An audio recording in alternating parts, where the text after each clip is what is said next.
Am I the a-hole because I didn't invite my father to my wedding because years ago he told me I was no longer a part of his family? I, 28 female, will be getting married next month and did not invite my father to the wedding. But now he's trying to get in touch. I feel like I need to explain the background. It all started when I was 6 years old, when my parents divorced after my dad cheated on my mom with my stepmother. After that, I mostly stayed with my mom. But during holidays and vacations, I would stay with my dad. When I was 8, my half-brother Jake, now 20 male, was born. Whenever I was with my dad, I was forced to take care of him. When I started high school, I had to move in with my dad because my mom had to move abroad for work. This was one of the hardest periods of my life.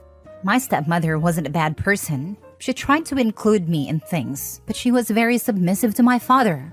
As for my dad, he always treated me like an outsider, someone who didn't really belong.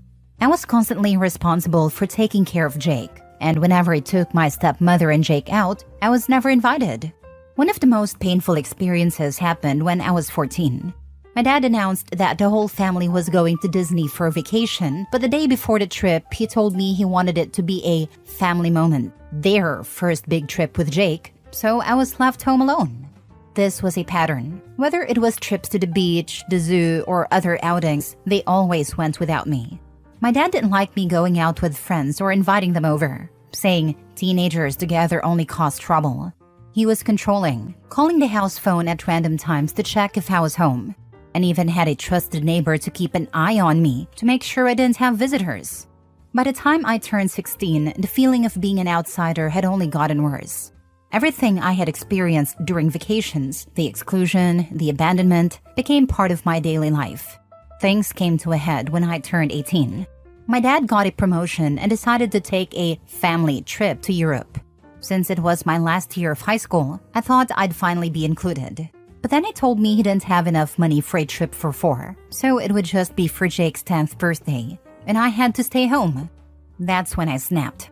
I told him he was being unfair and shouldn't have given me a false hope. I explained how it felt over the years, and he called me ungrateful and spoiled, saying I lived with him rent-free, which was a lie since my mom sent money for my expenses and I did all the housework because both he and my stepmother worked late. The argument escalated and he kicked me out of the house, saying I was no longer a part of the family and not even his daughter. He literally threw me out and tossed my things onto the sidewalk. Thankfully, a friend lived nearby and I stayed at her place that night. The next day, I went back to see if my dad had calmed down, but I found my things still on the sidewalk, with some even in the trash. My stepmother had kindly saved a few items for me and handed them over. After that, my dad never reached out, except to call and yell at me a month later when my mom stopped sending him money for my expenses.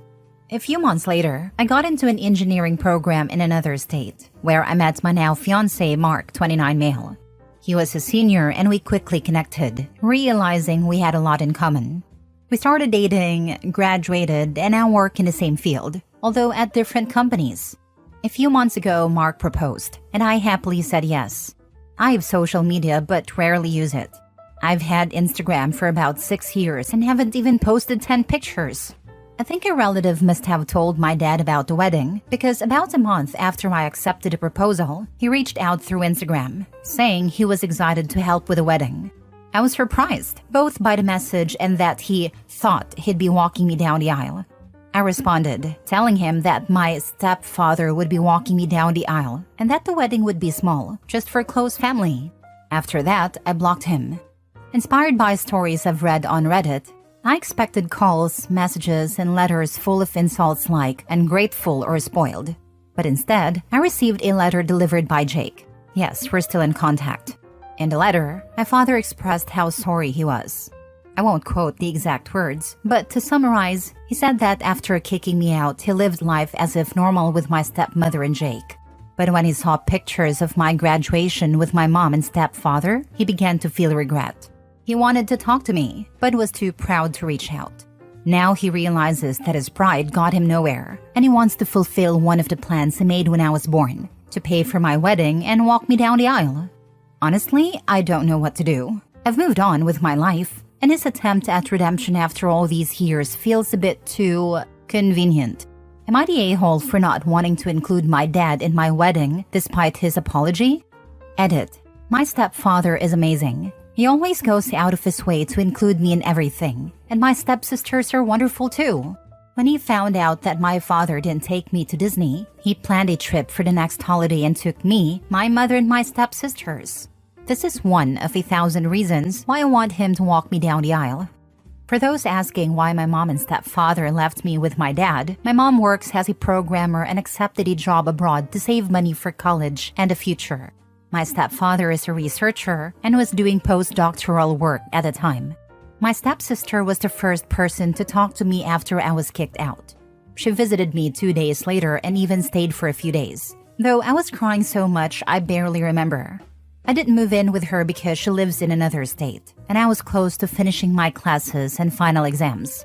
My bridesmaid and her parents let me stay with them, helped me gather my things, and set up a guest room for me. Now for the top comments. Notice how he only wants to walk you down the aisle to fuel his own ego and fulfill a dream he came up with when you were born. He's not doing this out of the kindness of his own heart or out of genuine love and affection. Based on the responses, I realized that my father's letter feels more like an attempt at control. If I don't invite him to the wedding, he can play the victim, and I'll be seen as the bitter daughter. He'll come across as the devoted father who always dreamed of walking me down the aisle, while I'll be the daughter who can't forgive. If he wants to pull this story, ask him publicly where all the family photos of you are in Disneyland, Europe, etc. No doubt there's pictures, and he can't BS his way that he never took family photos. Family members will put 2 and 2 together if they're not dumb.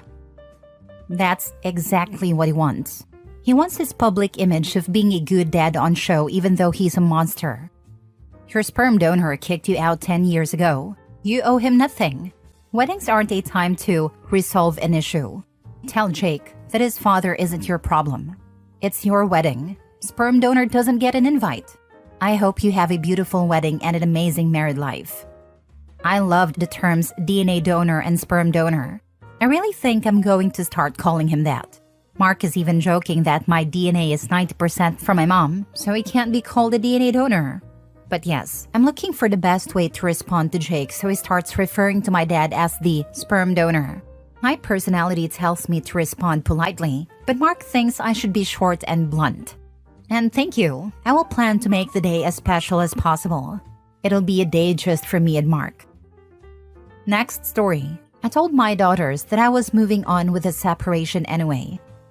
I found out that my husband cheated on me when I was pregnant, both times. I only found out 3 months ago, and until then, we were a very happy family. My husband is a great dad. Our daughters, aged 14 and 16, know the reason we are getting a divorce, and that he had 2 affairs with 2 women, but they don't know all the details. They are opposed to the idea of divorce and have threatened to never see me again if I go through with it, because the affairs happened so long ago. I understand that they don't want change and fear their lives being disrupted. I know all of that, but I just can't be with him anymore. I can't even look at him. Nothing is working. Therapy is not helping and they are adamant about never seeing me again. I haven't seen them in 2 months. We currently rent a small studio apartment, and we alternate living at the house with the girls. One of us lives in the house while the other stays in the studio. The girls refuse to stay with me at the house during my weeks, but they stay in the studio with my husband. The therapist advised not to change the arrangement, even though I thought I should stay in the studio permanently to give them more space in the house. We bought our house in 2003, and its value has quadrupled. Because of this, we'll be able to afford 2 decent homes, even if they won't be as big and beautiful as this one. It's not like the girls will be living in bad conditions. Before all of this, they were close to both of us and loved us equally. Now, they only love him. Last week, they made it clear that if I file for divorce, they will never see me again. I told them I'm never going back to him, and they said I've made my choice, and they will never see me again. Not the a-hole. Teenagers are stubborn and they think they can force your hand. If you give in to this, you would be setting an example that it's okay to submit to abusive or unfaithful relationships if someone applies pressure. Not something girls should be learning as the norm. Tell them that in their lives, if they ever need to walk out to protect themselves, you will support them, and it's a shame they don't feel the same, but it won't change your intention to do the right thing. I'm worried about what he's saying to them when OP isn't around. When they get older, they'll get wiser and return to mom. Truth always comes out. I 100% agree. I used to think my mom was the best and didn't like my dad. But when we went to get our passports, my dad showed us a message where my mom told him that we had said we felt like he didn't love us anymore. Honestly, that was an eye-opener for me. We were just waiting in line. It wasn't even like we were inside complaining or anything. Later on, I read a divorce settlement. My dad had given my mom about 1.5 million South African rand for properties and other things. He also had to pay for the damage to her car. She had an accident with it. I think she drove it into a tree, while still paying the 1.5 million. On top of that, he has to pay 30K in child support. While I understand it, my mom has barely used any of that money on us. Maybe 2,000 ZAR for spending money, and we're 4 kids, and that's it. We hardly get new clothes. My younger sisters get more than me and my older brother. My dad even pays for new beddings 12 times a year, but we only get new beddings maybe once a year or once every 2 years. My parents divorced and my mom also cheated. Multiple times, actually. I remember sitting at the door waiting for her to come back. I was about 10. From 4 p.m. to 8 p.m. with baths and dinner in between. It took me 7 years to really come to my senses. I wish I could get that time back with my dad. Your daughters will realize what they threw away when all you wanted to do was love them and be there for them. Next story. Am I the a-hole for telling my sister I won't raise her child after she abandoned him? I, 21 female, am in college, work part-time, and barely keeping my life together as it is. My sister, 27 female, who has always been more free-spirited than responsible, recently left her 4-year-old son with our parents and disappeared. She quit her job, packed a bag, and went on a soul-searching trip, leaving no real explanation beyond a vague text saying she needed to find herself. Now, our parents are getting older and taking care of a toddler full-time is wearing them down. They've been hinting that I should step up and help more. This has slowly turned into outright suggestions that I should take him in full-time, essentially becoming his guardian. I love my nephew, but I am not in a position to be anyone's mother right now. I have my studies, a tight budget, and no space for a child in my life. I told my parents and sister that while I can babysit here and there, I won't take full responsibility for him. I reminded them that's her child, not mine. When my sister called, I finally confronted her. I told her she needed to figure out her situation and come back for her son. She got angry, accused me of abandoning the family and said I should step up, since I'm the only one who has her life together. My parents are also upset with me. They think I'm being selfish and that I need to grow up and take on more responsibility for the sake of the family. I feel guilty, but at the same time, it's not like I chose to have a child. Am I the a-hole for standing my ground and refusing to become a full-time parent to my nephew? Should I just sacrifice my current life to help my family? Now for the comment. She got angry, accused me of abandoning family. Oh, that's rich. You're the one who's abandoning family? Tell her to look in the mirror. Not the a-hole. I feel so bad for the children in these situations. Please tell her to get her tubes tied so that she doesn't have any more free-spirit pregnancies. That's what I choked on too. Girl, I just needed to read the first paragraph. Absolutely not. Not the a-hole. Taking a responsibility your sister doesn't know how to handle will just push you back. Don't even think on doing that. Keep studying, keep working, and keep doing the best you can. I know the kid might struggle, but if you take care of him, it'll be just 2 people struggling and nobody's gonna be fine. Do the best for yourself. Ignore the rest. Sounds like she picked a winner for a baby daddy if she couldn't dump the kid on his family. Who are we kidding? Her parents are easier and they understand her need to be a free spirit and to find herself. His parents might have just told her to grow the heck up after all. I have a feeling that the sister may not even know who the father is honestly. Being a free spirit, she probably didn't have any exclusive relationships. I could be wrong, but that's the vibe I get from this. Last story. Am I the a-hole for telling my sister that her child isn't special and we don't have to plan every family gathering around him? I'm 27 and my sister is a few years older with a 2-year-old son. Ever since she had her child, everything in our family seems to revolve around him. I get that she's excited as a new mom and that her life has changed, but it's really starting to get on my nerves. Every single family gathering is planned solely around her child. If we're organizing a holiday, it has to fit his nap schedule. If we choose a location, it has to be kid-friendly. The food, it always has to include something safe for him, even if the rest of us would prefer something else. I can't even have normal conversations with my family anymore because they always end up turning into discussions about her kid, what he did, how he acted, how the doctor's appointment went, or what new word he learned. Every story my sister tells seems to conclude with the idea that her son is the most amazing, extraordinary child ever. I'm happy for her, but it feels like everyone else in the family has become background noise in her child-centered show. A few days ago, I suggested we all go out for dinner one evening at a restaurant so we could finally have some adult time. Just relax and talk, without constantly worrying about her son's needs. My sister immediately shut it down, saying it didn't fit with her son's schedule because his bedtime routine includes a bath, dinner, and then sleep. This wasn't the first time plans got rejected for that reason, but this time I decided to speak up.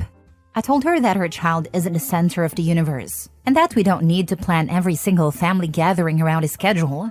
I suggested that maybe she could come to just one event on her own and leave the child with her husband or a babysitter so we could enjoy some time without any limitations. She flipped out. She said I was heartless, that I don't understand how hard it is to be a mother, and that I'm an ungrateful sibling who doesn't appreciate her sacrifices. She claimed I treat her child like a burden when, for her, he's the most important person in her life. Since then, we haven't spoken, and now my parents are saying I went too far and that I should apologize because being a parent is a huge responsibility, and my sister has every right to expect support. On one hand, I understand that her child is her priority, but on the other hand, I feel like this has gone too far, and that as a family, we shouldn't constantly have to give up our plans and enjoyment just because her kid has a schedule. Am I really the a-hole for wanting to occasionally have a normal family gathering without always catering to the needs of a toddler? Am I the a-hole? What you should have done is say, "Oh, so sorry you can't make it. We will miss you." And everyone else carried on with the plans. I agree every single plan should not be dependent on a baby's schedule. Not every single time. Great idea. Thanks a lot. Info: which members of your family are advocating for child-free events other than you? As someone who regularly wants child-free time, this is the real issue. Go out with your friends if you want to avoid your nephew. He is part of your family now and so will be at family gatherings.